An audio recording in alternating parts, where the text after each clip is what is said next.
आप अपनी जिंदगी को दो पार्ट में बांटिए, केवल मौज नहीं और केवल कर्म नहीं। आजकल के युवाओं को मैं सबसे अधिक अगर किसी वजह से भटका हुआ पाता हूं तो वो एकमात्र शब्द है और वो शब्द है मौज। आजकल फिल्म स्टार देख लो या इन्फ्लुएंसर्स देख लो या बहुत तरीके के बाबा लोग भी देख लो, आजकल एक शब्दों का बड़ा इस्तेमाल करते हैं, मौज में जी रहे हैं। रील्स का जमाना है, हर आदमी मौज में जीता हुआ दिखाई दे रहा है। ऐसा नहीं है कि इस मौज को लेके मैंने ज़िंदगी में कई चीज़ें जानी नहीं, और उनमें सबसे गहरी चीज़ जानी कि आपकी मौज तभी तक है जब तक आपके पास जीवन की वो चीज़ें उपलब्ध हैं जो आपके मौज में सहयोग दे रही। यदि आपसे वो छीन ली जाएं तो आपकी मौज में रुकावट आ जाती है। तो कैसे करके बैलेंस करें? कुछ लोग हो सकते हैं जो सब कुछ छोड़ के भी मौज में रहें, लेकिन ज़्यादातर लोग नहीं रह सकते। तो इसको बैलेंसिंग का तरीका क्या है? बैलेंसिंग का एक बहुत खूबसूरत तरीका है, और वो तरीका ये है कि आप अपनी जिंदगी को दो पार्ट में बांटिए, केवल मौज नहीं और केवल कर्म नहीं। क्योंकि कर्म में अगर आप पूरे जीते रहेंगे तो निश्चित ही एक ऐसी थकान को उपलब्ध हो जाएंगे कि आप एक दिन कर्म को छोड़ देना चाहें।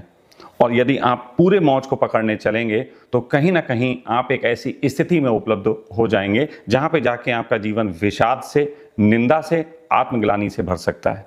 लेकिन अगर आपने जिंदगी के दो पार्ट बनाए, जैसे कि परमात्मा ने बनाए, दिन और रात बनाए, स्त्री और पुरुष बनाई, आनंद और विषाद बनाया, हर चीज में एक विलोम है, तो आप जिंदगी को दो हिस्सों में बांटिए, एक हिस्सा कर्म और एक हिस्सा मौज।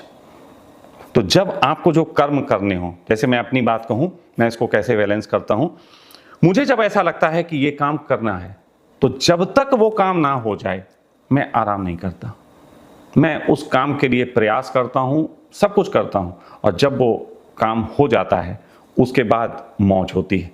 मौज जो है वो कर्म के बाद मिला हुआ प्रसाद है और बहुत अच्छा है, लेकिन कर्म से वंचित रह के जो मौज आती है वो अक्सर मक्कारी होती है, जिसको आज के युवा अपना के अपने को महान बनाने की कोशिश तो करते हैं, लेकिन सच बात तो यह है कि कुछ दिनों बाद ही वो पाते हैं कि उनके जीवन की स्थिति ऐसी हो गई कि धोबी के कुत्ते घर के न घाट के।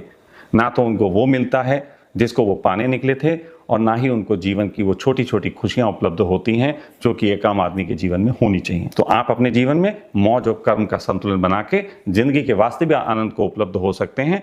इससे आप परिवार में और समाज में सम्मान भी पाते हैं, और साथ ही साथ अपनी आत्मा के साथ न्याय कर पाते हैं, अपने मन को खुश रख पाते हैं, अपने शरीर को उन अनुभवों के लिए तैयार रख पाते हैं जिसको करने के बाद कोई भी आदमी जीवन में प्रफुल्लता पाता है।